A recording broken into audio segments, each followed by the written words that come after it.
আমাদের এই মুহূর্তে ক্লাস হয়নি নাকি? হ্যাঁ, মঙ্গলবার হয়েছিল, মঙ্গলবার দুটো ক্লাস হয়েছিল, সোমবারে ছুটি ছিল, সোমবারে ছুটি ছিল, রবিবার আর মঙ্গলবার দুটো ক্লাস হবে। কোন পর্যন্ত হয়ে গেছে? 50 শেষ, 50 শেষ, 51 থেকে নাকি?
এতে সবাইতে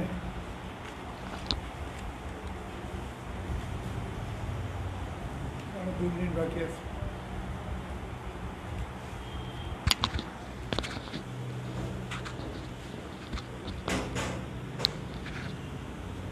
লোক সংখ্যা আজকে একটু কমে গেছে না? কারণ কি? আসবে, দেরি হবে তো, তার জন্য দেরি করে লাভ নেই। আপনি আপনার না, 3টি বাজলে আমি শুরু করবো না, সেটা কোনো কথা না। না, আমি বলতে চাচ্ছি যে তোমাদের লোক সংখ্যা এত কম কেন? আপনি টাইম দিয়ে আসেন আর 2 স্যার একটু লেটে আসেন, এই জন্য বোধ হয় সবাই একটু লেটে আসা শুরু করে। তাছাড়া 30 মিনিট পরে আসবেন। কত? 30?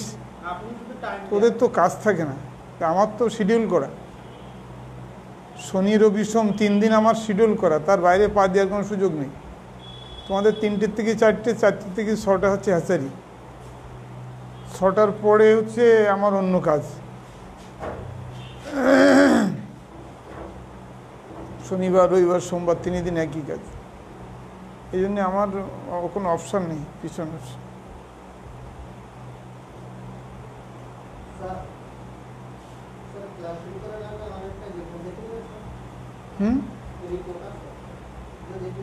কার রিপোর্ট?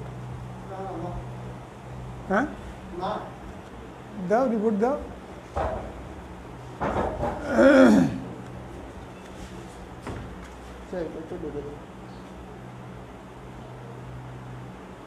তুমি কোনটা বুঝতে পারতেছো না? স্যার আমি এই শেষের এটা আমার কাছে কেমন যেন হসপিটাল লাগছে।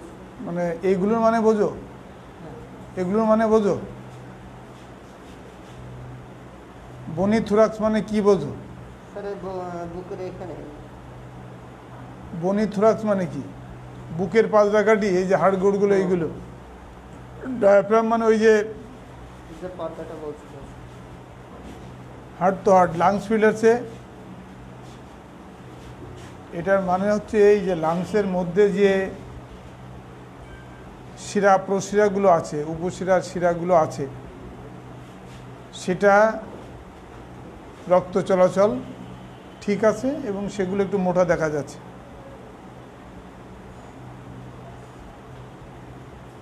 Normal report.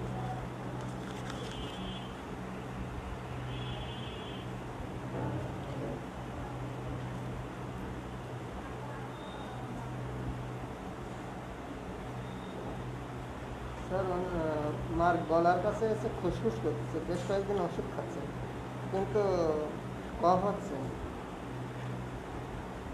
এই জন্য আপনাকে একটু দেখানোর জন্য নিয়ে আসছে। মাকে নিয়েছো? না, এই কাগজটা নিয়ে আসছে।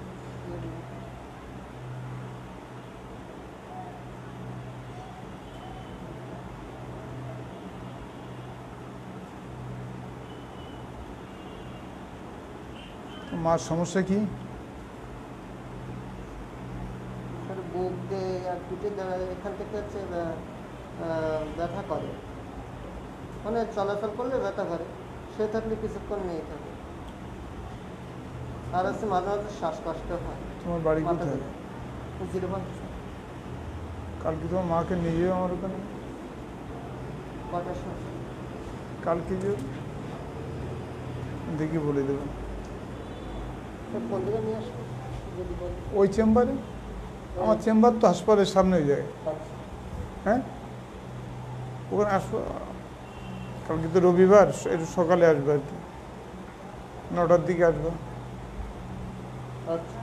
আর যদি কোনো সমস্যা না থাকে তাহলেও নিয়ে আসো আর কি, দেখিয়ে দেবেন।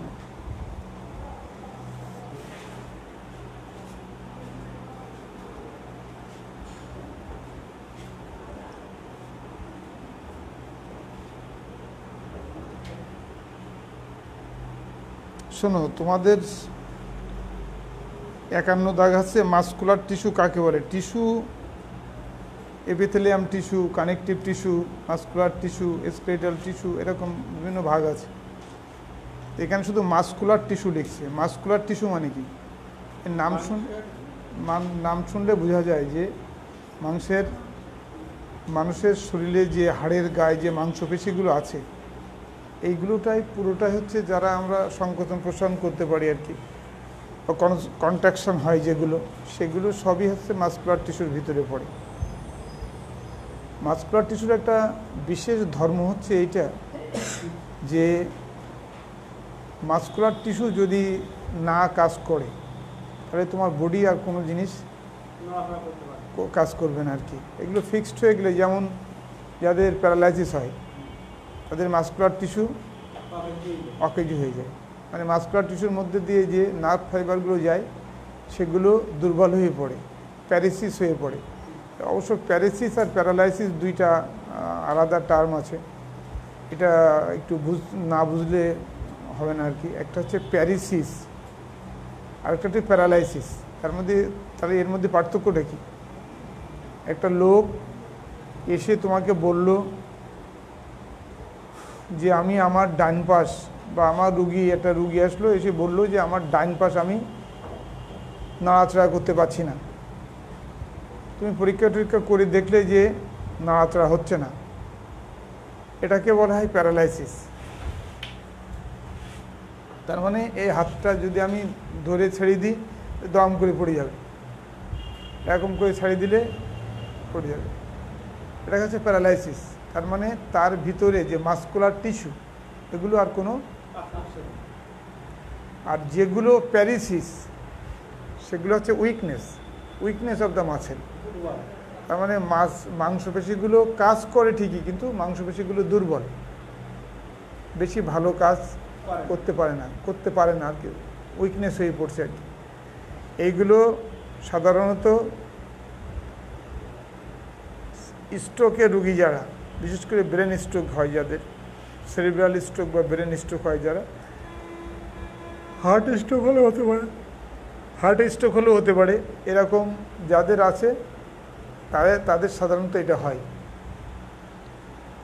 তাহলে আমরা মাসকুলার টিস্যু পড়তে গেলে মাসকুলার টিস্যু কারে বলে যদি আমরা বলি, তাহলে আমাদের শরীরের যে হাড়ের গায়ে যে মাংসপেশিগুলো আছে তাদের সংকোচন প্রসারণ ক্ষমতা আছে, সেগুলো হচ্ছে মাসকুলার টিস্যু। মাসকুলার টিস্যু মূলত দুই প্রকার। মাসকুলার টিস্যু মূলত দুই প্রকার। কি কি বলো দিন, মানে সেন্সরে কি বলতে, বই বন্ধ করো, সবাই বই বন্ধ করো। ও আমার কথাবার্তা ওতে, আমি প্রতিদিনই বলি তো যে আমার কথাবার্তা ওতে কিছুই মেলবে না, খালি খালি ওটা বাইর করে কোনো লাভ নেই। তাহলে এটা মাসকুলার টিস্যু যে কাজ করে তার একটা উদাহরণ কি? আমি হ্যাঁ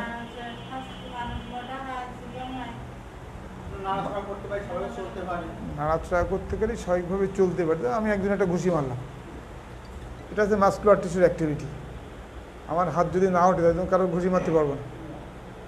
এটা হচ্ছে মাসকুলার টিস্যুর অ্যাক্টিভিটি, মাসকুলার টিস্যুর ধর্ম। মাসকুলার টিস্যু সবসময় মাসেল ফাইবার দিয়েই তৈরি হবে। যেমন দেহ, আমাদের শরীর কি দিয়ে তৈরি? দেহ কি দিয়ে তৈরি? কোষ দিয়ে তৈরি।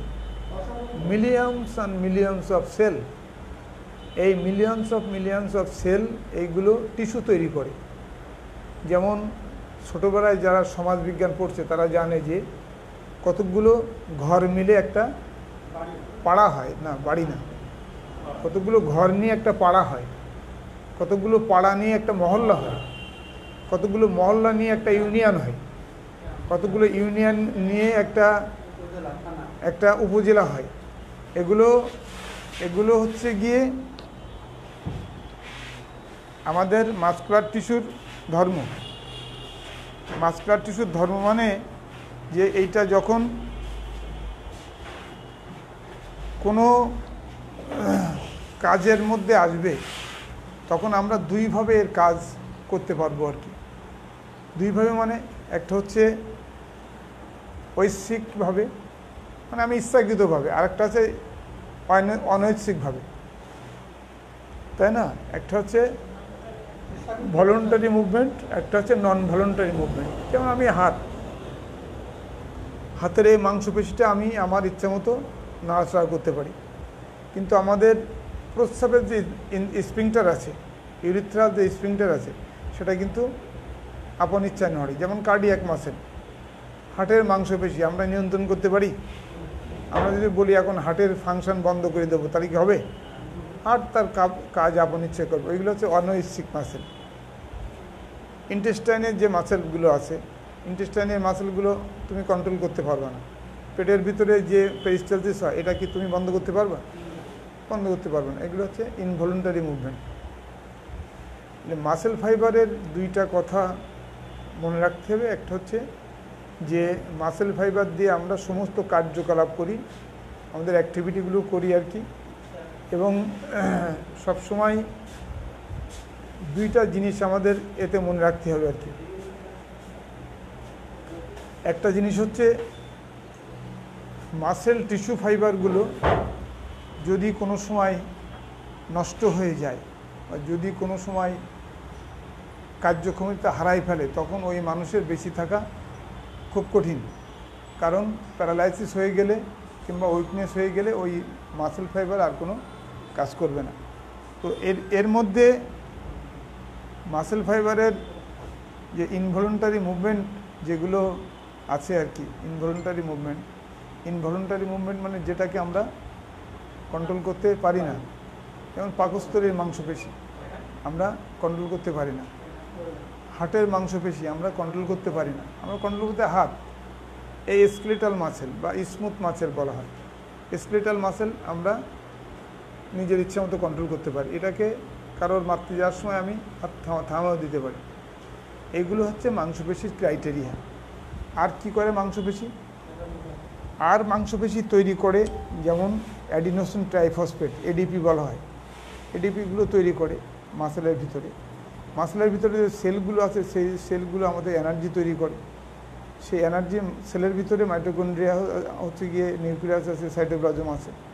এগুলোর ভিতরে আমাদের টিস্যু ফাইবার যে ভ্যাসেলের মাধ্যমে অক্সিজেন নিয়ে যায়, সেই অক্সিজেন নিয়ে ওখানে মেটাবলিজম হয়ে কার্বন ডাইঅক্সাইড ফিরে আসে, অক্সিজেন দেহের গঠনতন্ত্র বা দেহের বৃদ্ধি সাধন করে। এগুলো হচ্ছে মাসেল ফাইবারের ব্যাপার। মাসেল ফাইবারের ব্যাপারে এখানে আরেকটা প্রশ্নের মধ্যে আছে যে মাংসপেশি কয় প্রকার, উদাহরণসহ কার্যবলী বহন করে। এটা হচ্ছে 53 দাগের উত্তর। এটা হচ্ছে 51 এবং 53 দাগের অ্যান্সার একই রকম। এই যে ঐচ্ছিক এবং অনৈচ্ছিক মাংসপেশিগুলো, এইগুলো না থাকলে মানুষের মতো সব কাজ করতে পারত, মানুষ সৃষ্টিকর্তার কথা শুনতো না। তুমি যদি তোমার প্রস্রাবটাকে নিজে রেগুলেট করতে পারো, তাহলে তুমি আল্লাহ পাকের কথা ভুলে যাবে।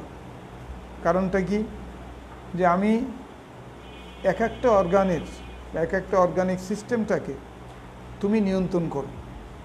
তুমি যদি নিয়ন্ত্রণ করো, তাহলে আল্লাহ করে দিয়েছে এইটা তো বলার কোনো সুযোগ নেই। এই জন্য আল্লাহকে মানুষ ভুলে যাবে।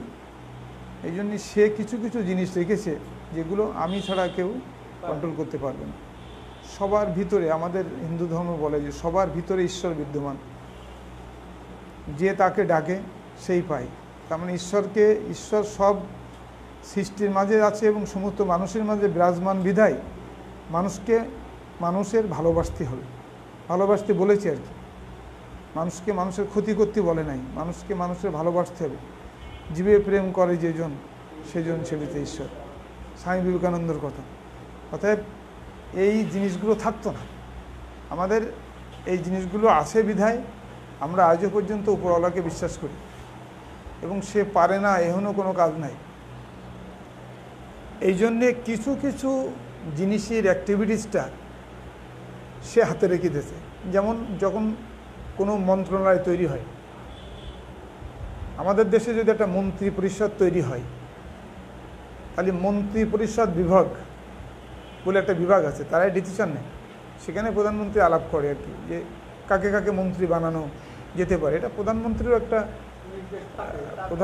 একটা চাওয়া থাকে, তারপরে মন্ত্রী পরিষদের একটা ইঙ্গিত থাকে আর কি। মন্ত্রী পরিষদ যখন তৈরি হয়, তখন মন্ত্রী পরিষদ এক একজনের এক একটা মন্ত্রণালয়ের দায়িত্ব দেওয়া হয়। দেওয়ার পরে যেগুলো গুরুত্বপূর্ণ মন্ত্রণালয়, যেমন সেগুলো কি কি, স্বরাষ্ট্র মন্ত্রণালয়, পররাষ্ট্র মন্ত্রণালয়, যোগাযোগ মন্ত্রণালয় না, জনপ্রশাসন মন্ত্রণালয় যেটাকে বলি আমরা, জনপ্রশাসন মন্ত্রণালয়, মন্ত্রিপরিষদ মন্ত্রণালয়, পররাষ্ট্র মন্ত্রণালয় আর স্বরাষ্ট্র মন্ত্রণালয়, এই চারটা হচ্ছে, আর অর্থ মন্ত্রণালয়। এই পাঁচটা হচ্ছে খুব কঠিন। এটা প্রধানমন্ত্রী নিজে হাতে রেখে দেয়। প্রধানমন্ত্রী বলে যে, প্রধানমন্ত্রী পরে দিয়ে দেয় আবার, কিন্তু প্রধানমন্ত্রী প্রথমে এটা নিজের হাতে রাখে। তার মানে তোমরা যাতে নয় ছয় না করতে পারো। তেমনিভাবে আমাদের ঐচ্ছিক মাংসপেশি যেগুলো আছে, ইন্টেস্টাইন বলো, স্টমাক বলো, কার্ডিয়াক মাসেল বলো, লিভার মাসেল বলো, এগুলো সমস্তগুলোই আল্লাহ তার নিজের হাতে রেখে দিয়েছে। এই কন্ট্রোল ক্ষমতাটা আমি তোমাদেরকে দেবো না, এটার কন্ট্রোল ক্ষমতা আমাদের। তুমি যদি তোমার হার্টকে নিজে নিজে কন্ট্রোল করতে পারতে, তাহলে তো তুমি মরতেও না, তুমি মারাও যেতে পারতে না। আমার হার্ট এখন একটু কম হয়েছে, ডায়াবেটিসের রোগী যারা, তাদের যখন সুগার কম হয় তখন তারা সব কিছু খাওয়া শুরু করে, তারপরে আবার বেড়ে যায়, বেড়ে গেলে আবার ওষুধ খায়, আবার কম থাকে, আবার দুদিন পরে বেড়ে যায়। তার মানে ডায়াবেটিসের মতো একটা রোগ তাই মানুষ নিয়ন্ত্রণে রাখতে পারে না। তাহলে তাকে যদি হার্টের দায়িত্ব দেওয়া হয়, তো বুঝতে পারতে সে কী করবে, সে তার মতো করে কাজ চালাবে আর কি। এই জন্যে এই মাংসপেশিগুলোর কার্যকলাপগুলো সব আল্লাহ পাক হাতে রেখে দিয়েছে।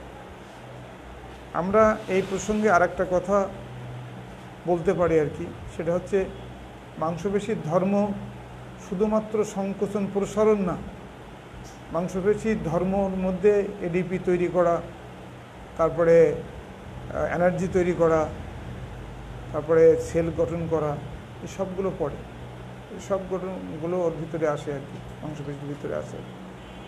ঐচ্ছিক আর অনৈচ্ছিক মাসেলগুলো আমরা সবচেয়ে বেশি অনৈচ্ছিক মাসেল থাকে বাচ্চাদের, যেগুলো বাচ্চারা কন্ট্রোল করতে পারে না। সেটা হচ্ছে যেমন ইউরিথ্রাল স্ফিংটার, বাচ্চারা যেখানে সেখানে প্রস্রাব করে যায়, তুমি কোলে নিয়ে বাড়িতে বেরোচ্ছ, তোমার কোলে পেশাব করে দিল, তার মানে ওদের ওইটা কন্ট্রোল নাই।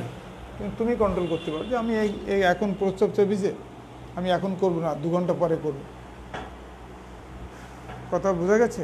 তাহলে আমি 2 ঘন্টা পর পর্যন্ত কন্ট্রোল করতে পারি আর কি। এগুলোকে কন্ট্রোলিং ক্যাপাসিটি অফ মাসেল বলা হয়। তার বাইরে যেগুলো আছে এগুলো ইনভলিউন্টারি মুভমেন্ট সবসময় হতে আছে আর কি। এটা তোমার আমার কারোর কথা শুনবে না। আর একটা কথা আমরা এই মাসেলের ফাইবারে বলি আর কি, এর একটা ছবি আছে, তোমাদের এতে আছে কিনা দেখি, তোমাদের এই বইতে দেখো একটা ছবি আছে না, তোমাদের এতে নাই।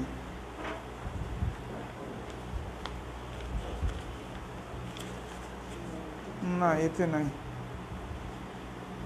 একটা ছবি ছিল বোধহয় তোমাদের ওই মেডিসিন বইতে একটা ছবি ছিল মনে হয়।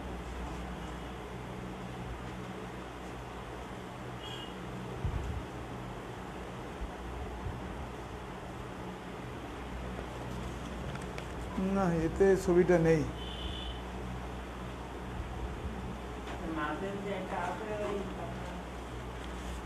না, ওটা ছবি থাকে,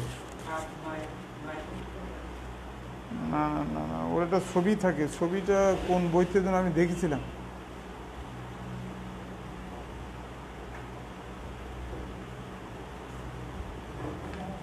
দেখি যে আমাদেরও থাকতো, যে এইরকম থাকি। তো আমরা যখন, আর একটা কথা আমাদের একটু বলা হয়নি, সেটা হচ্ছে মাংসপেশির ঐচ্ছিক এবং অনৈচ্ছিক মাংসপেশিগুলোকে কাজে লাগায় ব্যায়ামবীর যারা ব্যায়ামবীর হয়, মানে জুডো খেলে যারা, এই যে মাসেলগুলো ফোলায়, এটাও কিন্তু মাসকুলার টিস্যুর অ্যাক্টিভিটিস। এগুলো ফোলাতে গেলে, এগুলো ফাঁপতে গেলে, এগুলো সবই এক্সারসাইজের দরকার হয়। এক্সারসাইজ করলে, যেহেতু এটা আমার ইচ্ছাধীন, আমি এক্সারসাইজ যদি করি তাহলে মাসেল বড় হবে, মাসেল স্টাউট হবে, শক্ত হবে। কিন্তু অনৈচ্ছিক মাসেলের বেলা এরকম কোনো নিয়ম নেই। যেমন কার্ডিয়াক মাসেল তুমি বড় করতে পারবে না। কার্ডিয়াক মাসেল বড় হয় কখন? কার্ডিয়াক মাসেল মানে হার্টের মাসেল, এটা বড় হয় কখন? এটা বড় হয় যখন মানুষের রোগ হয়, কার্ডিওমায়োপ্যাথি রোগ যদি হয়, হার্ট ফেলিওর রোগ যদি হয়, তখন হার্ট বড় হয়ে যায়। এটা রোগের জন্য বড় হয়ে গেছে। এটা বিট নিয়ন্ত্রণ করে আল্লাহ, কিন্তু আল্লাহ যে অসুখটা দিয়েছেন সেই অসুখের কারণে হার্ট আগের চাইতে অনেক বড় হয়ে যাচ্ছে। তার মানে কার্ডিওমায়োপ্যাথি বলে এটাকে, অথবা হার্ট ফেলিওরও বলে।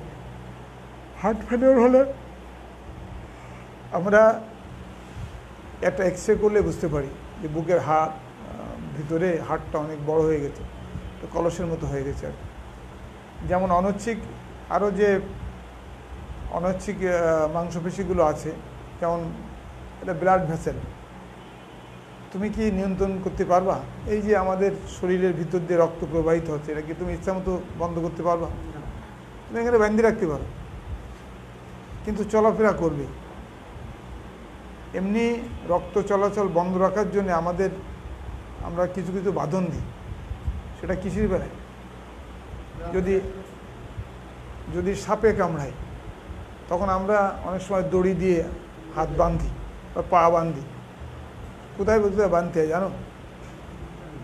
কোথায় বাঁধতে হয়? মনে করো এখানে কামড়াইছে, তাহলে কোথায় বাঁধবা?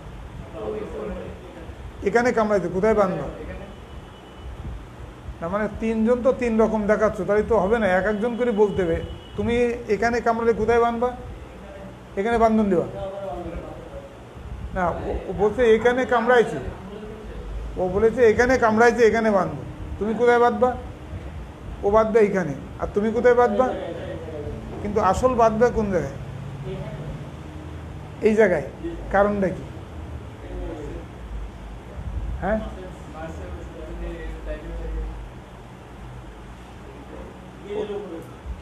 গিরির উপরে বাঁধবা, তা তোমার যুক্তি থাকতে হবে না স্যার এই কারণে আমি গিরির উপরে বাঁধবো। তুমি এখানে বাঁধতে চেয়েছো, তার মানে এখানে বাঁধলে কি হবে?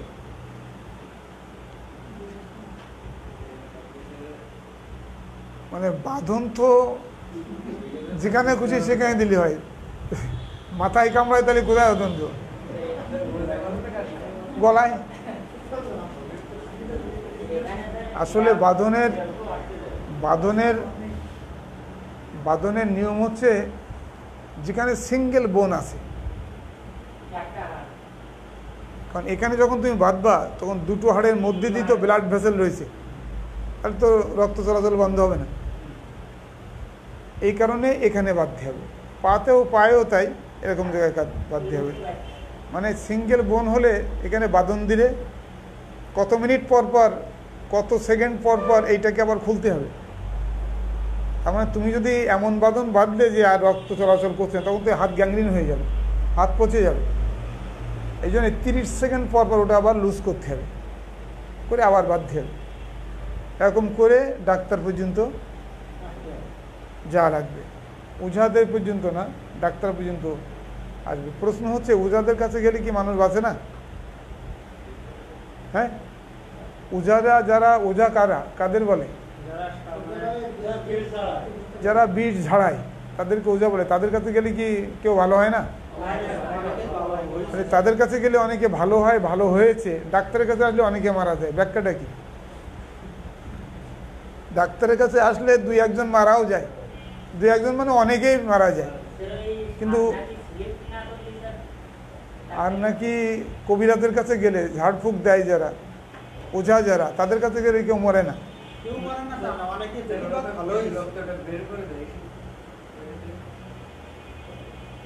বিষ রক্ত বের করে তো ব্যাধি যারা, তার টোল ফেলে বেড়ায় বিভিন্ন জায়গায়। হ্যাঁ, ওঝারা তো গাল দিয়ে টানে না,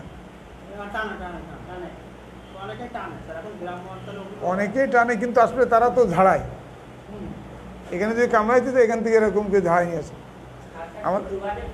আমার প্রশ্ন হচ্ছে যে ওঝার কাছে গেলে অনেকে বেশি যায়, কিন্তু ডাক্তারের কাছে গেলে অনেকে মারা যায়। খালি সাপে কামড়ালি ডাক্তারের কাছে কেন যেতে হবে? সাপে কামড়ালি ডাক্তারের কাছে কেন যেতে হবে? ওঝার কাছে গেলে তো বেশি যায়। ডাক্তারের কাছে গেলে মারা যায়, তাহলে আমরা ডাক্তারের কাছে না দিয়ে ওঝার কাছে যাবো। বেশিরভাগ মারা যায়, হাসপাতালে গেলে বেশিরভাগ মারা যায় সাপে কামড়ানোর রোগ। আসলে সাপ তো 2 রকমের। কি কি? খুব বিষাক্ত না, বিষাক্ত আর নন বিষাক্ত, পয়জনাস আর নন পয়জনাস। তাহলে একটা নন পয়জনাস সাপের কামড় যদি ওঝার কাছে না নিয়ে যায়, তোমার কাছে নিয়ে যায়, তাও তো ভালোই যাবে, কারণ ও তো নন পয়জনাস। ওতে তো ওর সাপের দাঁতে, সাপের বিষ থেকে কোনে দাঁতে, ওর দাঁতে তো কোনো বিষ নেই। তাহলে ও তোমার এখানে কামড়ায় নিয়ে যেতে ক্ষতি কি? ড্রয়ার সাপ, তার কোনো বিষ নেই, 3-4টি কামড় দিলে তো কিছু হয় না। ওরে নিয়ে গেছে ওঝার কাছে, ওঝা তো এমনি দিলেও, পানি দিলেও সে ঠিক হয়ে যাবে, ঝাড়ালেও ঠিক হয়ে যাবে। তারপরে 2 ঘন্টা পরে ওঝা কবে দাও, টাকা পয়সা দিয়ে দাও, সাবাল তো ভালোই গেল। তার মানে ডাক্তারের কাছে যেগুলো আসে সেগুলো সবই পয়জনাস, নন পয়জনাস একজনও না। যেগুলো চোখে জাল পড়ে গেছে বলে না, মানে মৃত্যু কাছে, এইগুলো সাধারণত ডাক্তারের কাছে নিয়ে আসে। তখন ডাক্তার যে অ্যান্টিভেনাম ইঞ্জেকশন দেয় সেটাতে আর সাড়া মেলে না। এই কারণে ওঝাদের কাছে যায় যেটা বাষ্পে, যেটা সেটা হচ্ছে নন পয়জনাস। কিন্তু ওঝার কাছে গেলে যেগুলো মারা যায় সেগুলো হচ্ছে পয়জনাস। ঠিক আছে, এগুলোরে ওঝা কিছুই করতে পারে না। ওঝা যদি সাপের বিষ ঝাড়াইয়ে রুগী ভালো করতে পারে, তাহলে তো সব রুগী ওঝার কাছে যাই ভালো হওয়ার কথা। কিন্তু কিছু কিছু ওঝাদের কাছে দিয়ে গেলে তো মানুষ মারা যায়। আমার ওইগুলো পয়জনাস, ওইখানে ওঝার কোনো মাতব্বারি চলে না, ঠিক না? তো আমরা যারা, আমাদের যাদের ইনভলেন্টারি মাসেল আছে, যেমন ব্লাড ভেসেল, মানে রক্ত পরিবহন তন্ত্র, যেটা এই রক্ত যে টিস্যু দিয়ে তৈরি বা যে মাসেল দিয়ে তৈরি, সেটা কিন্তু ইনভলেন্টারি, কারণ সেটাকেও তুমি কন্ট্রোল করতে পারবে না, সেটাকেও তুমি কন্ট্রোল করতে পারো না। কার্ডিয়াক মাসেল যেমন পারো না, ওইরকম ব্লাড ভেসেলের মাসেলও পারো না। পেশির আরও কতগুলো ধর্ম আছে, যেমন পেশি সংকোচনে বাড়ে। একটা লোক যদি প্রত্যেকদিন ব্যায়াম করে, এরকম করে না, যারা ব্যায়ামের জিমন্যাস্টিক কাজ করে, যারা জিমনেশিয়ামে ব্যায়াম করে, Body তারা তো builders। বডি বিল্ডার হিসাবে এই সমস্তগুলো করে, শক্ত হয়ে যায়। আর কখন মাংসপেশি শক্ত হয়? বডি বিল্ডাররা এক্সারসাইজ করে করে, ব্যায়াম করে করে হাতের বা পায়ের মাংসপেশি শক্ত করে ফেলে। সেখানে লাথি মারলেও কিছু হয় না, চট চাবড় বাড়ি তাতে কিছু হয় না। আমার প্রশ্ন হচ্ছে যে মাংসপেশি তাহলে আর কখন শক্ত হয়? হ্যাঁ, মানুষ মারা যাওয়ার পরে। ও ঠিকই বলেছে, ও আন্দাজে বলুক আর যাই বলুক, ও কিন্তু ঠিকই বলেছে যে মানুষ মারা গেলে আর মাংস নরম থাকে না, তখন মাংস শক্ত হয়ে যায়। এটাকে মর্টালিটি টেস্ট করি যদি আমরা, রাইগার মর্টিস বলা হয় এটাকে। রাইগার মর্টিসে 24 ঘন্টার ভিতরে মাংসপেশি টেশিগুলো সব শক্ত হয়ে যাবে। এটা হ্যাঁ, ওই শক্ত হয়ে যায় আর কি।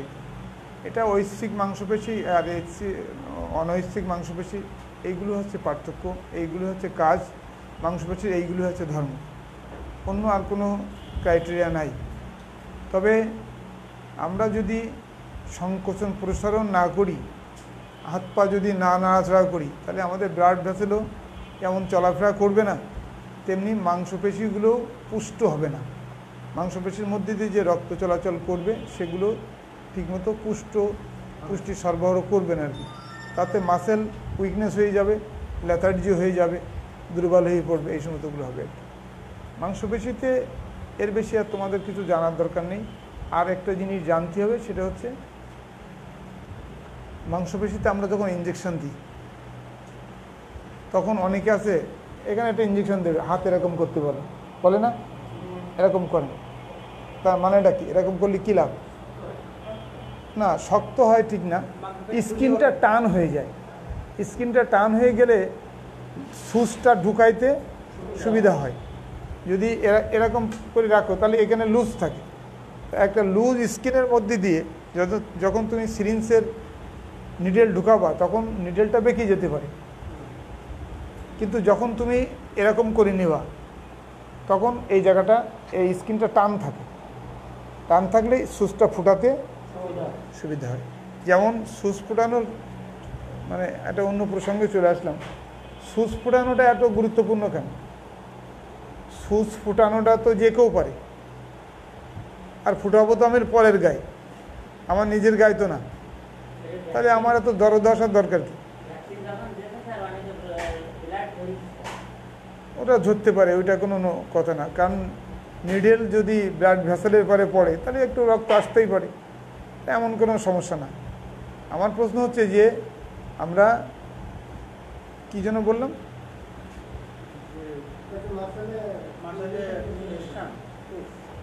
মাসেলে ইঞ্জেকশন দিতে গেলে আমরা একটু স্টাউট করে ধরি আর কি। কিন্তু আমার প্রশ্ন হচ্ছে এই ইঞ্জেকশন দিতে গেলে অসুবিধাটা কী? আমরা হাতে ধরে আমরা এখানে ফুটিয়ে দিলাম, বা হাতে এরকম কোথাও তো ফুটিয়ে দিলাম, বা পাছার মাংসে দেওয়ার জন্য ফুটিয়ে দিলাম, কিন্তু এইটা এত গুরুত্বপূর্ণ কেন ইঞ্জেকশন দেওয়াটা? হ্যাঁ, সেটা ইঞ্জেকশনও তো আমরা দিই।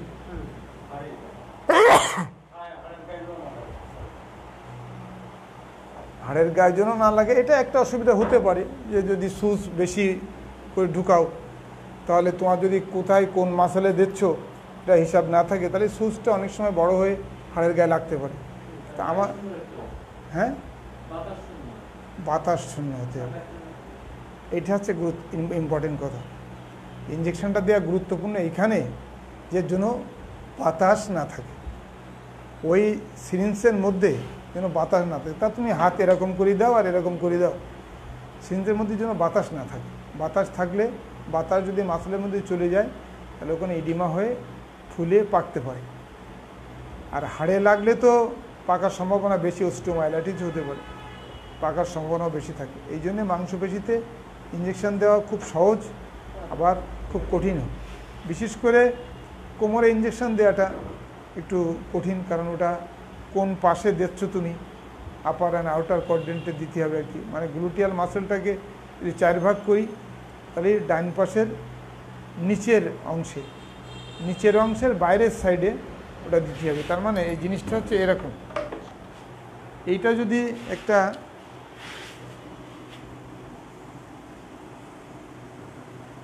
একটা পাশার মাসেল যদি হয়, তাহলে এইটাকে 4 ভাগ করতে হবে করে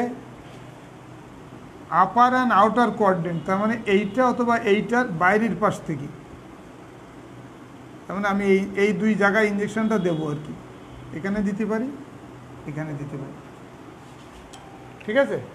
এটা হচ্ছে আপার অ্যান্ড আউটার কোয়াড্রেন্ট, তার মানে উপরের দিকে যে বাইরের পাশে, ভিতরের পাশে সায়াটিক নার্ভ রয়েছে, এই পাশে দিয়ে আবার সায়াটিক নার্ভ গেছে। আর তুমি যদি এখানে ইঞ্জেকশন ঢোকাই দাও, তাহলে সায়াটিক নার্ভের পরে পড়তে পারে আর কি, পড়লে পা ঝিনঝিন করবে, চিনচিন করবে, সেখান থেকে ব্যথা হতে পারে, অনেক ঝামেলা হতে পারে। এই জন্য ইঞ্জেকশন দেওয়াটা এত গুরুত্বপূর্ণ আর কি। ভেনের দেওয়াটা এত গুরুত্বপূর্ণ না, এই কারণে ভেনে দিলে তো ডাইরেক্ট চলে যায়, ওখানে ফোলে না, পাকে না, এরকম কিছু হয় না। আর সেটাই বলছি যে এমনি সিরিঞ্জের মধ্যে করে যদি একটা লোককে বাতাস ঢুকে মেরে ফেলতে হয়, তাহলে 30 সিসি বাতাস লাগবে, তাহলে এম্বোলিজম হয়ে সে মারা যেতে পারে। 30 সিসি মানে এটুকুনি না, কিন্তু অনেক বড়, অনেকখানি। এত বাতাস একসঙ্গে ঢুকাই দেওয়া খুব কঠিন। সিরিঞ্জ তো 50 সিসি সিরিঞ্জ লাগবে, তাই দিয়ে দিতে হবে আর কি, যদি কারো মারি ফেলে দেওয়ার ইচ্ছা থাকে আর কি, তাহলে এয়ার এম্বোলিজম হয়ে সে মারা যেতে পারে।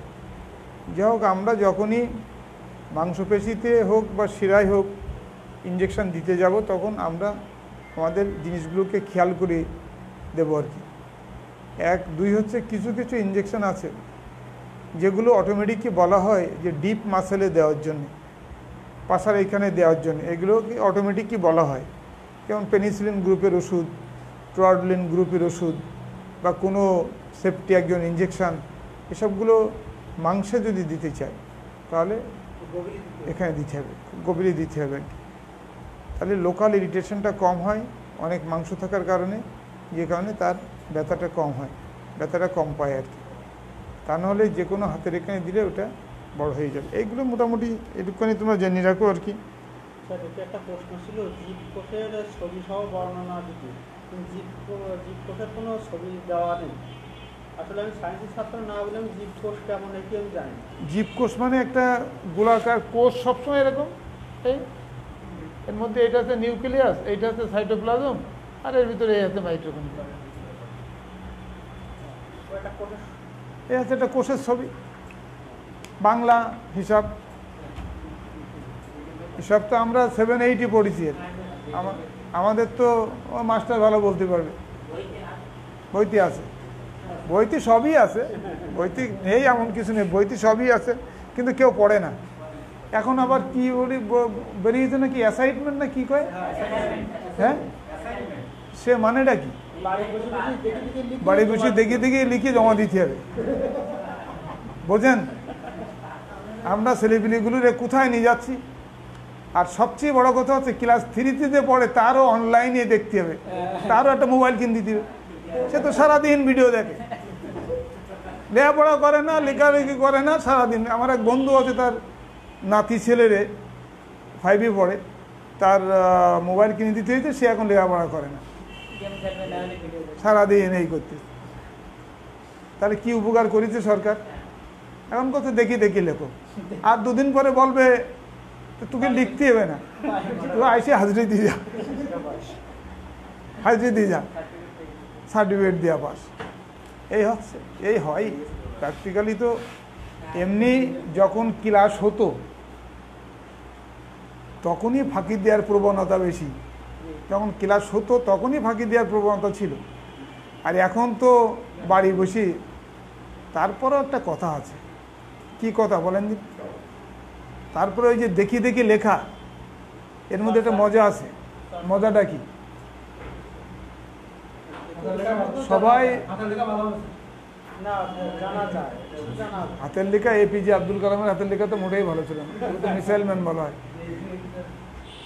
হাতের লেখার সমস্যা না, সমস্যা হচ্ছে নিজেদের মধ্যে একটা কম্পিটিশন হয়, তুমি মনে করো কেমিস্ট্রির একটা প্রশ্ন লিখতে তো আবুল কালাম আজাদের বই দেখি, কিন্তু এই ছেলেটা একই প্রশ্ন লিখতেছে আবুল কালামের বই এবং যোগেশ চন্দ্রের বই, দুটো বই একসঙ্গে মিলাইয়ে তার মধ্যে একটা জিস্ট বের করে সেটা লিখতেছে। তার মানে এই যে দুটো তিনটি বই আগলা করে দেখা বা দুটো তিনটি বই আগলা করে দেখিয়ে দেখিয়ে নিজে নিজে লেখা, দেখিয়ে দেখে লেখুক, এটাও কিন্তু একটা জিনিস আর কি। বই দেখি সবাই লিখতে পারে না তো, নকল করি ফার্স্ট ডিভিশন পাওয়া যায় না, নকল করি পরীক্ষা পাস করা যায়, ফার্স্ট ডিভিশন পাওয়া যায় না। ফার্স্ট ডিভিশন করতে গেলে তোমাকে জানতে হবে, লিখতে হবে সেরকম করি। তাই এই যেটাই দিয়ে থাক, সরকার এখন এইটা দিচ্ছে, এটা দিয়ে থাক, তবে এতে এই সুবিধাটা বেশি। ছাত্রদের অন্তত বিভিন্ন বই ঘাটার বা বিভিন্ন বই দেখে লেখার অন্তত দুটো তিনটি বই তো আগলা করে পড়বে। তুমি একটা লিখতেছো একই প্রশ্নের অ্যান্সার, তুমি যেটা লিখতেছো সেটা ও লিখতেছে অন্য জায়গার থেকে, মাস্টার তো বোঝে যে এই ছেলেটা একটা বই দেখে এই সমস্ত করছে আর এই ছেলেটা একটা নোট করে নিয়েছে, নোট করে নিয়ে লিখতেছে আর কি। এগুলো বড় বড় আমাদের দেশের বুদ্ধিজীবী যারা আছে তারা এসব চিন্তাভাবনাগুলো বের করে, তাদেরই চিন্তার ফসল। কারণ আমি প্র্যাকটিক্যাল একটা কথা বলি আর কি, যদি এটা অনলাইনে এটা বলা ঠিক না, এন্টি গভর্নমেন্ট কথাবার্তা, কিন্তু একটা কথা সবসময় বলি যে অসৎ লোকের সংখ্যা অনেক বেশি, অসৎ লোকের দলে লোক সংখ্যা বেশি, সৎ লোকের সঙ্গে লোক সংখ্যা খুব কম। তো আমরা হিসাব করে দেখেছি, কারণ আমাদের দেশের কথা ভাবলেই ভাবা যায় যে পরিমণি যারে জেল জরিমানা হাজতবাস করলো, তারে যে বিচারক রিমান্ডের আদেশ দিল আর যে সিআইডি অফিসার এই কেস তদন্ত করছিল, দুইজনের বাধ্যতামূলক অবসর দিয়ে দিয়েছে। ভাবতে পারো, যার বাসায় এত মদ গাঁজা পাওয়া গেল, তারে ধরার অপরাধে বা তার বিরুদ্ধে তদন্ত করার অপরাধে সেই এএসপি, গোয়েন্দা দপ্তরের এএসপি, তার চাকরি 25 বছর হয়ে গেছে বলে বাদ দিয়েছে সরকার, আর দুই বিচারকের বাস গেছে আর কি। হাইকোর্ট তলব করা মানেই আমাদের সব কিছু হয়ে যায়। তাহলে তুমি একটা অন্যায় কাজ তো করনি, তুমি তো একটা ভালো কাজ করেছো, আসতে তো হবেই। এই পর্যন্ত এইছো, তখন এখন বলবো কি করি, তুমি আর আসি না, তুমি তো এই পর্যন্ত আসি গেছো, যাও। এখন সবচেয়ে বড় কথা হচ্ছে যে সৎ অসৎ নিজেদের কাছে, নিজেরা যেভাবে ভালো থাকা যায় সেইভাবে থাকতে হবে, তা না হলে আরও আছে এরকম উদাহরণ আমি ভুরি ভুরি দিতে পারি, সবই অ্যান্টি গভর্নমেন্ট কথাবার্তা হবে। সেটা শুনতে তোমাদের মধ্যে অনেকে আবার আওয়ামী লীগ করে, তাদের ভালো লাগবে না, ওই যে স্যার শুধু অ্যান্টি আওয়ামী লীগ কথাবার্তা কয়, পুরো জামাত করে। এই জন্যে আমি এই সমস্ত কথা বলতে চাইনি, কিন্তু এগুলো তো প্র্যাকটিক্যাল, এগুলো তো সত্যি জিনিস, এগুলো পেপারে আসছে, ইউটিউবে আইছে, ফেসবুকে আইছে, সব জায়গায় দেখা যাচ্ছে, যে মানুষ দেখতেছে। তো আসলে আমাদের এই অসৎ লোকের সংখ্যা বেশি হওয়ার কারণে এই স্কুল কলেজের ছেলেপিলেদের আজকের এই অবস্থা হচ্ছে। টিকা নিয়ে এসে সাধারণ নাগরিকদের না দিয়ে আগে স্কুল কলেজে টিকাটা দিতে পারত, যে বিশ্ববিদ্যালয়ে যারা পড়ে তাদের দাও আগে, দিয়ে ওদের বিশ্ববিদ্যালয়টা খুলে দাও, ওরা ক্লাস করতে লাগুক। তারপরের কোটা যখন আসবে সেই কোটাটা ডাক্তার, নার্স বা যারা পেশাজীবী সংগঠন যারা লোক যারা, তাদেরকে দাও।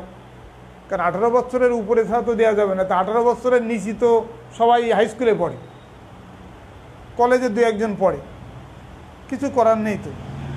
তারপরে তুমি পর্যায়ক্রমে দিতে পারতে, কলেজ খুলতে তো কোনো অসুবিধা নেই। এখন তো বিনা ইঞ্জেকশনেই স্কুল কলেজ খুলে দিচ্ছে। যাই হোক, আমরা আমাদের মূল টপিকে ফিরে আসি।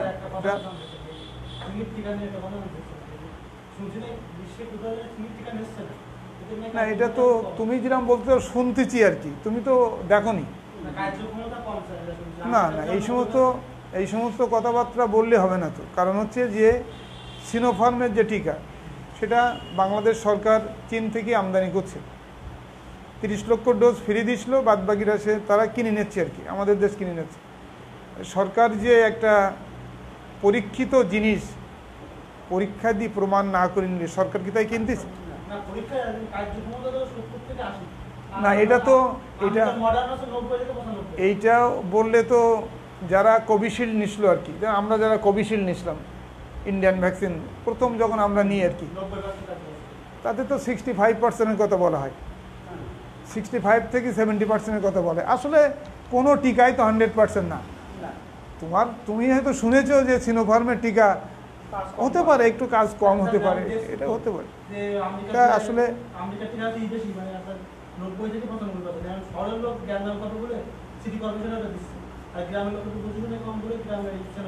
তাও হতে পারে, তাও হতে পারে। এখন দেখতে হবে তো কে কীভাবে কোন চেয়ারে বসে আছে। আমাদের দেশে তো সব কিছুই হয়, তোমার কথা হতে পারে।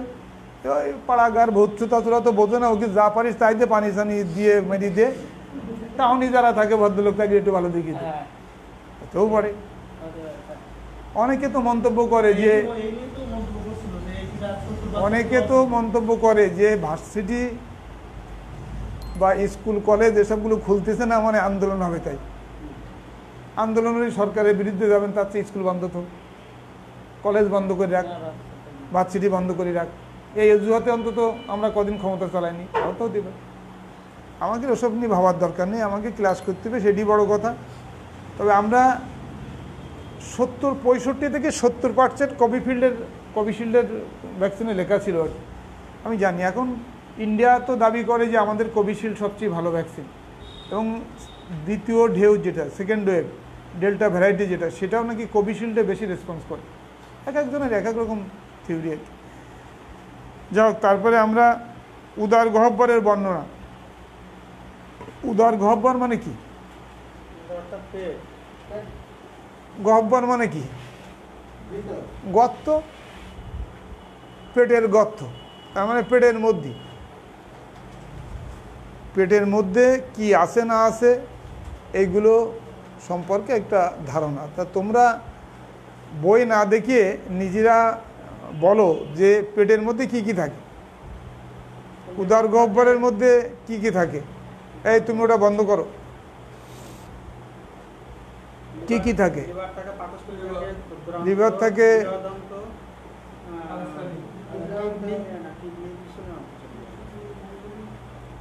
কিডনিটা বলা যাচ্ছে না, কিডনিটা একটু পিছনে।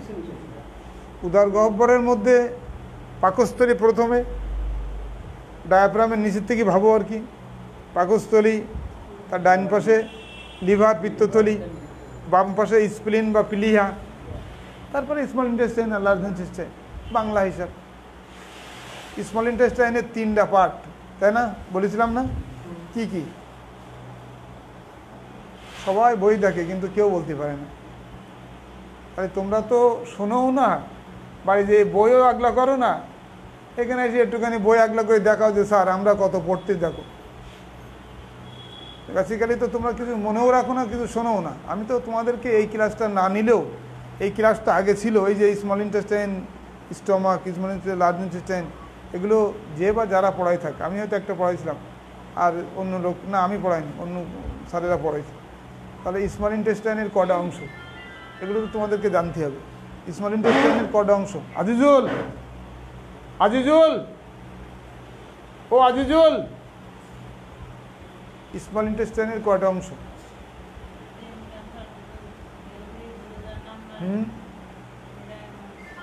তোমার একটু জোরে বলতে হবে, তোমার কথা তো আটকে যাচ্ছে, ভালো শুনতে পাচ্ছি না। বলো 3টি অংশ কি কি বলো?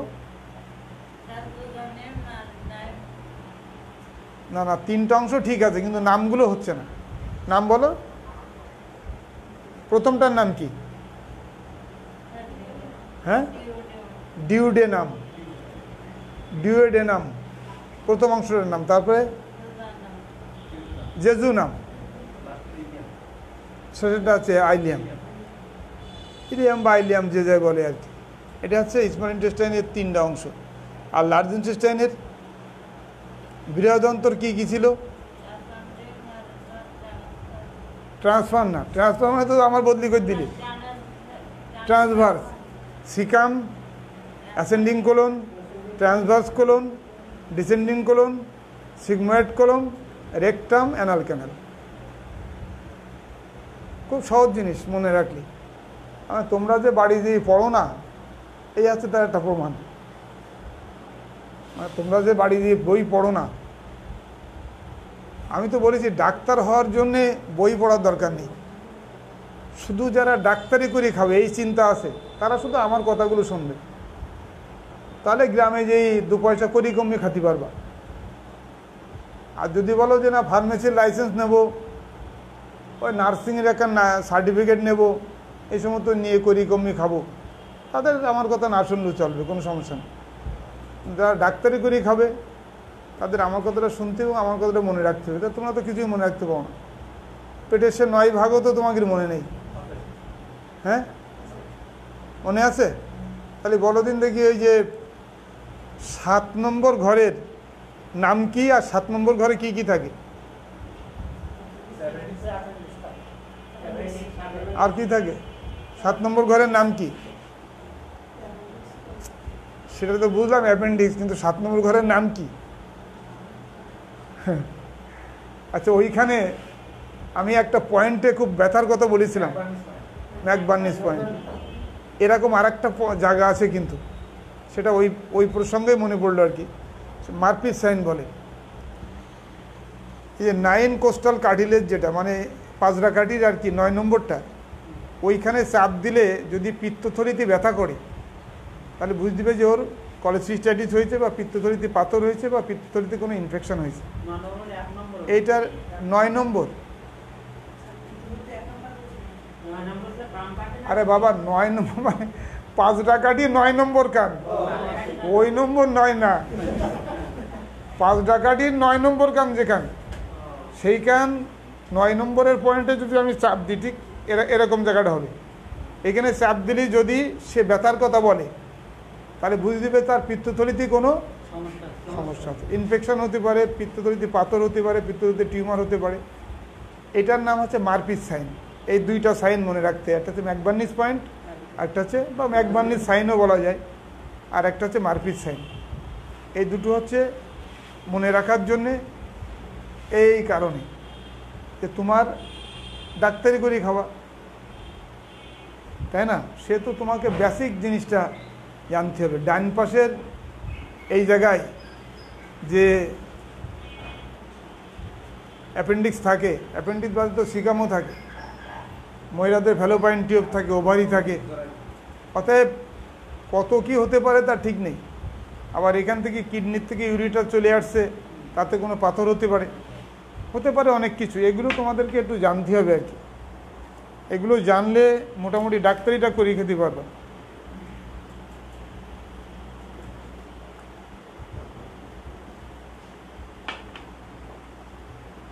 উদার গহ্বরের বর্ণনা, তার মানে এইগুলো হচ্ছে উদার গহ্বর। উদার গহ্বরের মধ্যে এইগুলো থাকে আর কি। তারপর এগুলো খুব সহজ প্রশ্ন, আর খুব সহজ অ্যান্সার আর কি। তারপরে ধরো 54 দাগে আছে রিপ্রোডাক্টরি অর্গান। বই বাইর করার দরকার নেই, এমনি থাক। রিপ্রোডাক্টরি অর্গান কাকে বলে? ওরা রিপ্রোডাকশন কথাটার মানে হচ্ছে প্রজননতন্ত্র। প্রজননতন্ত্র মানে হচ্ছে সাধারণত মানব শিশু জন্মগ্রহণ করা, মানব শিশুর বেড়ে ওঠা, মানব শিশুর জন্য আগে যে ফার্টিলাইজেশন বা জাইগোট এসবগুলো তৈরি হওয়া, এই সমস্ত সিস্টেমগুলো নিয়ে হচ্ছে পুরুষ এবং মহিলাদের রিপ্রোডাক্টরি সিস্টেম। রিপ্রোডাক্টরি সিস্টেমের মধ্যে একটা জিনিস আছে, যেমন আজকে একটা রুগী আসছে আমার কাছে, তার একটা 9 বছরের মেয়ে আছে, সে আরেকটা বাচ্চা নেবে, কিন্তু বাচ্চা হচ্ছে না। তো স্বামী সবসময় স্ত্রীর, এটা আমাদের দেশের সামাজিক কালচার, সবসময় একটু মহিলাদেরকে দেখা হয় অপরাধী হিসাবে, এর মধ্যে হচ্ছে না। কিন্তু দেখা যাচ্ছে পরীক্ষা করে যে মহিলা ঠিক আছে, স্বামীরই সমস্যা। স্বামী কোনো মতে এই জিনিস মানবে না, কথা আমার সমস্যাটা একটা মেয়ে হলো কিরম করি। কিন্তু মেয়ে যখন হয়েছিল তখন তোর বয়স ছিল 25 বছর, এখন তোর বয়স 45 বছর। 25 বছর বয়সে এরকম ছুটতে পারতিস, এখন কি পারবি? এই জন্যে এসবগুলো বোঝানোর ব্যাপার আছে আর কি। তো যাই হোক, রিপ্রোডাক্টরি সিস্টেমের ভিতরে আমাদের মহিলা এবং পুরুষের, যেমন মহিলার কী কী আছে, ইউট্রাস থেকে শুরু করো তুমি। প্রথমে দুই পাশে দুইটা ওভামের কথা চিন্তা করো। এটা তোমাদের একটা ছবি দিয়ে দেখাই দিচ্ছে, তাহলে তোমাদের মনে থাকবে আর কি।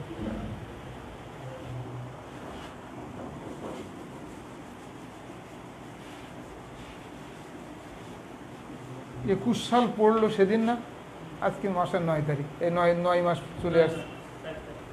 মানে আমার তো মনে হলো শীতের কাপড় চোপড় আলমারির মধ্যে তুললাম সেদিন, আবার তো বের করার মতোই।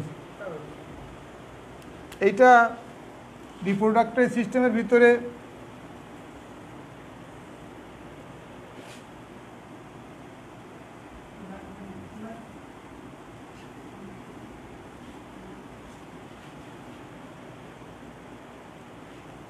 এটা একটা মনে রাখার জন্য শুধুমাত্র একটা জরায়ু মানে ইউট্রাস, আর দুই পাশে দুইটা ফ্যালোপাইন টিউব, আর দুই পাশে দুইটা ওভারি। এখন এইটা যে এই অবস্থায় থাকবে এমন কিন্তু কোনো, কারোর হয়তো একটা ওভারি নেই, জন্মের থেকে নেই, এমন হতে পারে। কারোর জন্মের থেকে এই টিউব দুইটা ব্লক, এমন হতে পারে। কারোর জন্মের থেকে এই ইউট্রাসটা খুব ছোট। আমি মাঝে একটা কেস পাইছি আল্ট্রাসাউন্ডতে, যে 16 বছর বয়স, মেয়েটার কোনো মাসিক হচ্ছে না, তার আল্ট্রাসাউন্ড করে দেখা গেল যে খুব ছোট্ট ইউট্রাস, যে কারণে তার এটা হচ্ছে না, হরমোনের সমস্যা। তো এগুলো সবই রিপ্রোডাক্টরি সিস্টেমের ভিতরে। এটা হচ্ছে সার্ভিক্স, বডি, ফান্ডাস। সার্ভিক্সের নিচে আছে, এটা হচ্ছে যোনিপদ যেটাকে বলা হয়, বা আমরা ইংরেজিতে যেটাকে বলি ভ্যাজাইনাল ক্যানাল।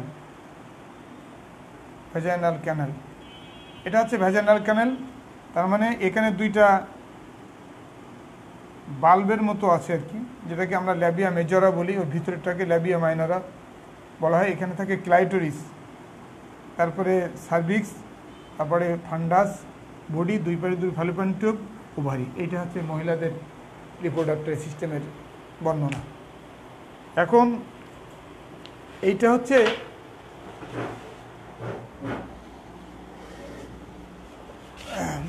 বইতে মহিলাদেরটা চাইছে আর কি, পুরুষেরটা চায়নি। পুরুষেরটা চাইলেও বলা যাবে পেনিস, মানে পুরুষাঙ্গ যেটাকে আমরা বলি, আর টেস্টিস। আর রিপ্রোডাক্টরি সিস্টেমের মধ্যে কিন্তু ব্রেস্টও আছে, কিন্তু এটা এক্সট্রা রিপ্রোডাক্টরি অর্গান। ব্রেস্ট কিন্তু ওর ভিতরে পড়বে না, বাট ইটস এ রিপ্রোডাক্টরি অর্গান। তাহলে আমরা প্রজনন তন্ত্রর ভিতরে পুরুষ এবং মহিলাদের প্রজনন যে জিনিস বা যে প্রক্রিয়া, সেই প্রক্রিয়াটা মূলত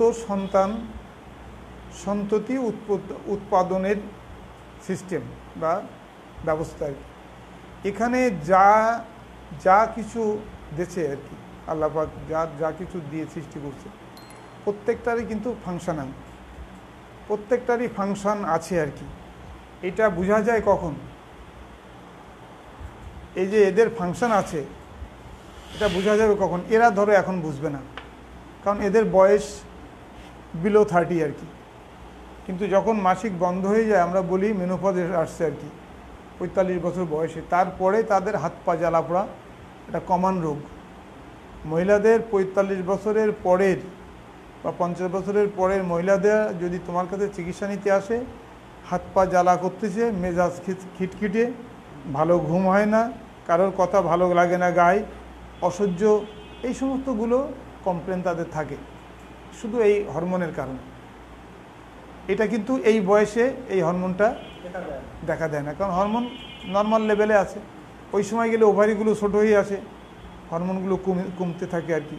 follicular stimulating hormone, luteinizing hormone, ওভারির হরমোনগুলো, এগুলো সব গ্রোথ হরমোন, এগুলো সব কমে, এক এক করে কমে আর কি। যেই জন্য এই সিস্টেমগুলো আসে আর কি। এটা হচ্ছে তোমাদের অ্যানাটমি শেষ।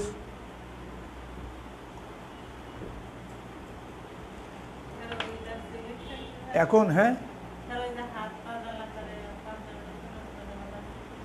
এর আসলে এর চিকিৎসা হচ্ছে একটু সাইকোলজিক্যাল চিকিৎসা করতে হয়, একটু ঘুমের বড়ি টড়ি দিতে হয়, একটু এনজিওলাইটিক ড্রাগ দিতে হয়, অ্যান্টিসাইকেট্রিক ড্রাগ দিতে হয়, একটু ভিটামিন দিতে হয়, এই সমস্তগুলো দিলে মোটামুটি ঠিক হয়ে যায়। কারণ তুমি তো মিক্সোজেন একটা ট্যাবলেট পাওয়া যেত এক সময়, স্কোয়ার কোম্পানির একটা মিক্সোজেন ট্যাবলেট ছিল এক সময়, ওইটা এখন পাওয়া যায় কিনা আমি জানি না, কারণ আমি তো গাইনির প্র্যাকটিস খুব কম করি, যে কারণে ওই প্রোডাক্টটা আমার এখন পাওয়া যায় কিনা মার্কেটে আমি জানি না। মিক্সোজেন 2 মিলিগ্রামের ট্যাবলেট, তখন সকালে একটা রাতে একটা লিখতাম আমি যখন মেডিকেল অফিসে ছিলাম সেই সময়। এখন অনেক দিন হয়ে গেছে, ওটা পাওয়া যায় কিনা আমি জানি না। তবে এইগুলো দিলে সাধারণত অ্যান্টিসাইকোটিক ড্রাগ, এনজিওলাইটিক ড্রাগ, তারপরে একটু ভিটামিন, একটু সিডেশন, এই সমস্ত দিলে মোটামুটি ভালো থাকে আর কি, ভালো হয়ে যায় আর কি।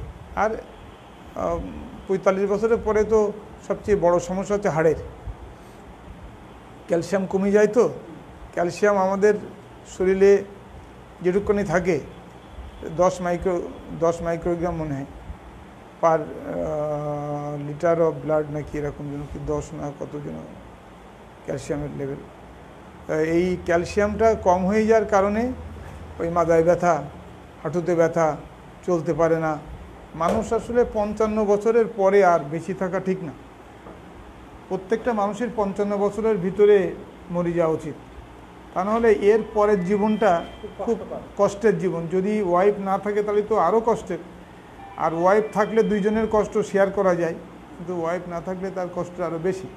কারণ এই সময় রোগ ব্যাধিগুলো, মানে এই ধরনের রোগ ব্যাধিগুলো যেগুলো সারে না, সেই ধরনের রোগ ব্যাধিগুলো কার ফোন, যেগুলো সারে না, এই জাতীয় রোগগুলো তখন বেশি হয়। কারণ তাই যদি হয় তাহলে প্রত্যেক দিন তোমার মা যদি তোমার বলে যে আমার হাঁটুর মালায় ব্যথা, মাথায় ব্যথা, তোমারই ভালো লাগবে না। তো প্রত্যেক দিন তুমি এই সারাদিন অফিস করে বাসায় আসলাম, তুমি শুরু করে দিলে মাথার ব্যথার কথা। এটা একসময় মনের ভিতরে একটু খারাপ লাগে আর কি। এই জন্যে বাপ মার জন্যে সন্তানের যে কষ্ট, বা সন্তানের জন্য বাপ মার যে কষ্ট, এটা তো আনপ্যারালাল, এটাকে কোনোদিন বোঝানো যাবে না। এটা একজন একজনের ছেলেকে একভাবে ভালোবাসে, একজন একজনের ছেলেকে অন্যভাবে ভালোবাসে, যে কারণে এগুলো বোঝানো যায় না বিধায় 55-র মধ্যে চলে যাওয়াটা রিলায়েবল।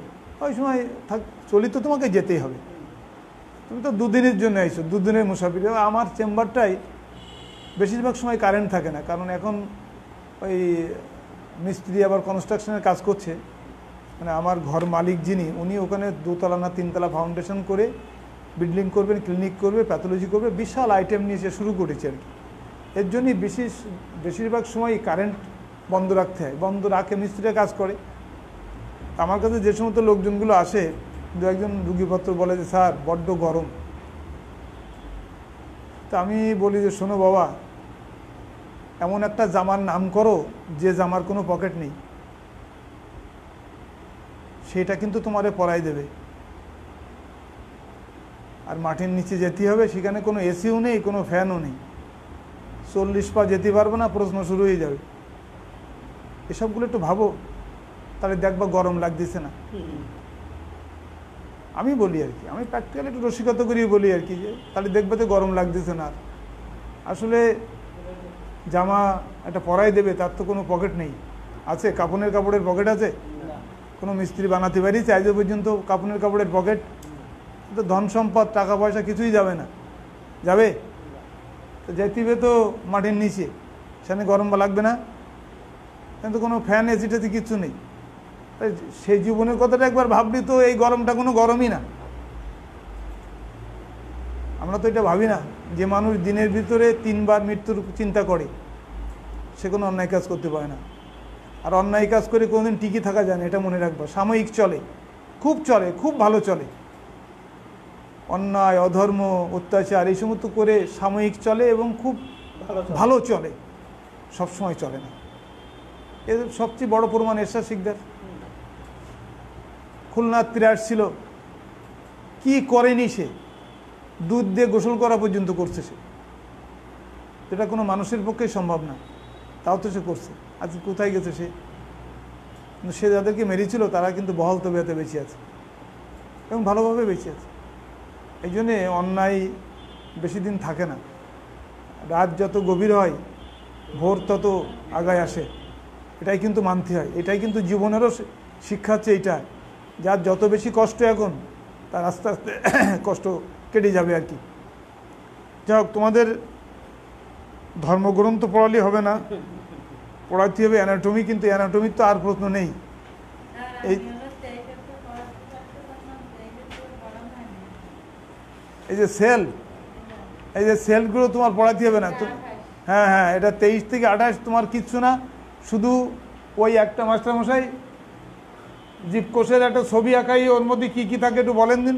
ওইটাই ওই 5টা প্রশ্নের ওই একটাই অ্যান্সার। মাইটোকন্ড্রিয়া, হ্যাঁ, নিউক্লিয়ার পর্দা। কী করি যা দেখে দেখি তোমরা লিখবা, কিন্তু বই দেখে লিখবা।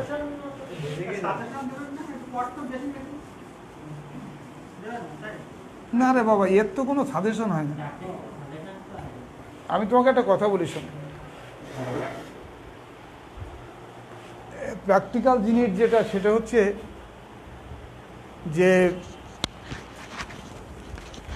তোমাদের অ্যানাটমি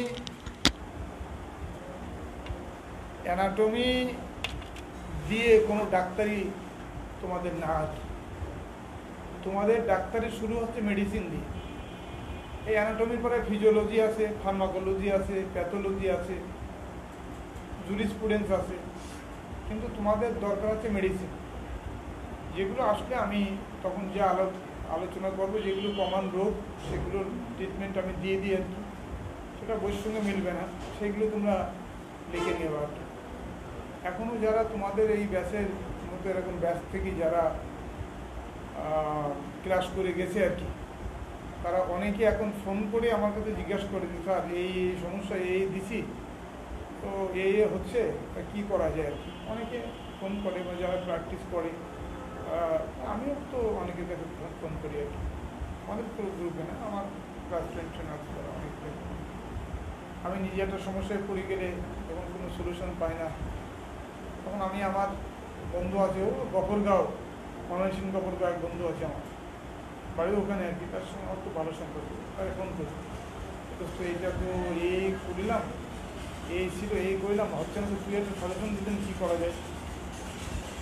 তো বলে যে ঠিক আছে, এই যখন এই করছি তাহলে এবারে এই করে দেখ কী হয়। এরকম আলাপ আলোচনা ডাক্তারদের ভিতরে হয়। ডাক্তারদের সঙ্গে একটা ভালো সম্পর্ক রাখা সবসময়ের জন্যে ভালো আর কি। এটা নিজের জন্য যেরকম উপকার, প্রতিবেশীর জন্য এরকম উপকার। মনে করো রাত 3টের সময় একটা রুগীর অবস্থা খারাপ, তুমি রাত 3টের সময় একটা ডাক্তারকে, যে কোনো ডাক্তারের তো নাম্বার না জানা থাকলে তুমি ফোন করতে পারবে না। তাই একজন ডাক্তারের নাম্বার থাকাটাও খুব জরুরি আর কি। ডেলিভারি রুগী যদি হয় তাহলে তার জন্য কি করা যেতে পারে, এই সমস্তগুলো দেখ। এই আজিজুল, আমার একটা চা দাও তো তাড়াতাড়ি, বেরিয়ে পড়ি। বলো বাবা।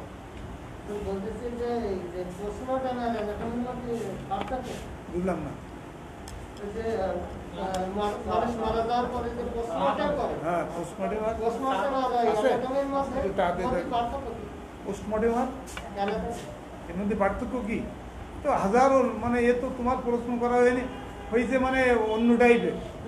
যদি বলো অ্যানাটমি আর পোস্টমর্টেম, তো সম্পূর্ণ আলাদা জিনিস। পোস্টমর্টেম হচ্ছে অটোপসি রিপোর্ট বলা হয়, পোস্টমর্টেম আরেক নাম হচ্ছে অটোপসি রিপোর্ট, বাংলায় বলে ময়নাতদন্ত। এখানে একটা ডেড বডির শরীরের বিভিন্ন জিনিসপত্র নিয়ে কেমিক্যাল এবং ফিজিওলজিক্যাল, মানে ভিজুয়াল, যেটা ভিজুয়াল এবং কেমিক্যাল টেস্ট করা হয়। টেস্ট করে তার মৃত্যুর কারণ নির্ধারণ করা হয়। মনে করো যে একটা লোক গলায় দড়ি দিয়ে মারা গেছে, তার পোস্টমর্টেম করতে হবে না? হবে কি না? আরও যদি সে বিবাহিত হয় তাহলে তো কোনো কথাই নেই। অবিবাহিত হলে খানিকটা ছাড় আছে, কিন্তু বিবাহিত হলে কোনো ছাড় নেই। তার পোস্টমর্টেম করে দেখা হয় যে তাকে পানিতে ডুবাইও তো মারতে পারে। পানিতে ডুবাই মারা আর গলায় ফাঁস দিয়ে মারা, এর মধ্যে কোনো পার্থক্য আছে? দুইটাই তো শ্বাস বন্ধ করে মারা, দুইটাই শ্বাস বন্ধ করে মারা না। একটা পানির মধ্যে চুপই ধরলাম, সে আর উঠতে পারলো না, আর দম বন্ধই মারা গেল। আর গলায় একটা ফাঁস দিয়ে টানলাম, আরে ভেঙে যাওয়া তো অন্য জিনিস, গলায় ফাঁস দিয়ে যখন টানবো সেও তো দম বন্ধই মারা দেবো। হ্যাঁ। আরে দুই মারা যাওয়ার মধ্যে পার্থক্যটা পোস্টমর্টমে বোঝা যায়। আর অ্যানাটমি হচ্ছে একটা ডেড বডিকে বিভিন্ন জিনিস শেখানোর জন্যে বিভিন্ন জায়গা কেটে কেটে ব্যবচ্ছেদ করে দেখানো হয়, এটা হচ্ছে অ্যানাটমি। আর পোস্টমর্টম তো সম্পূর্ণ আলাদা জিনিস। দেখা যাচ্ছে পোস্টমর্টমে খানিকটা হার্টের জিনিস নিল, খানিকটা লাংস নিল, খানিকটা ব্রেনের ম্যাটার নিল, খানিকটা কিডনি নিল, কথা বোঝনি? এরকম জিনিসপত্রগুলো নিয়ে কেমিক্যাল টেস্টের জন্য মহাখালী পাঠায় দেয়। মহাখালীর থেকে রিপোর্ট হয়ে আসে যে এটা এই ঘটনা ঘটছিল এবং এই কারণের জন্য মারা গেছে। এটা হচ্ছে পোস্টমর্টম। আর অ্যানাটমি মানে আমরা একটা জীবন্ত মানুষের যেহেতু দেহ কেটে দেখাতে পারি না, পারি, সেই জন্য আমরা একটা মৃত মানুষকে টেবিলের পরে শোয়ে তার বিভিন্ন জায়গা কেটে কেটে ব্যবচ্ছেদ করে দেখা হয় যে কোথায় কি অবস্থান করে সেটা। আর ওটা তো ইনভেস্টিগেশন সাইড, পোস্টমর্টম তো ইনভেস্টিগেশন সাইড, অ্যানাটমি তো ইনভেস্টিগেশন সাইড না। অ্যানাটমিটাতে কার কোথায় অবস্থান, কিরা কোথায় থাকে না থাকে এসবগুলো জানা।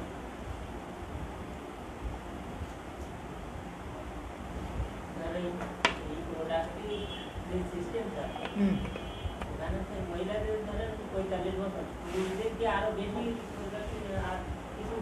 60 বছরের বুড়োরও তো ছেলেপিলি হয়, অতএব পুরুষের কোনো কথা বলা যাবে না।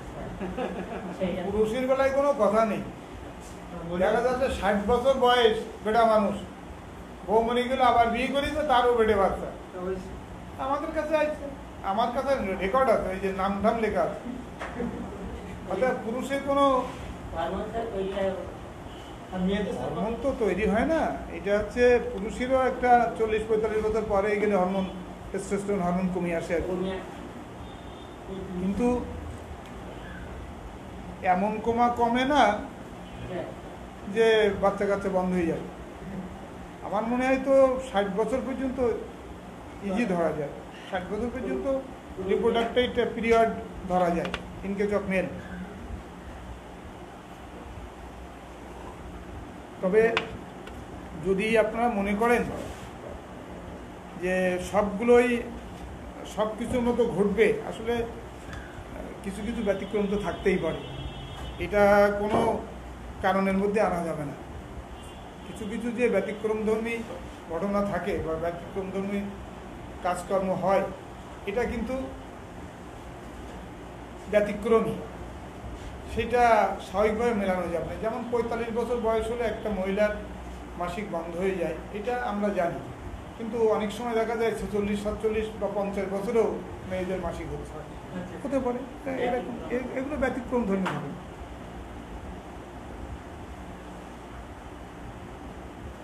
সিজার করা কি ভালো নাকি নর্মালে হওয়া ভালো?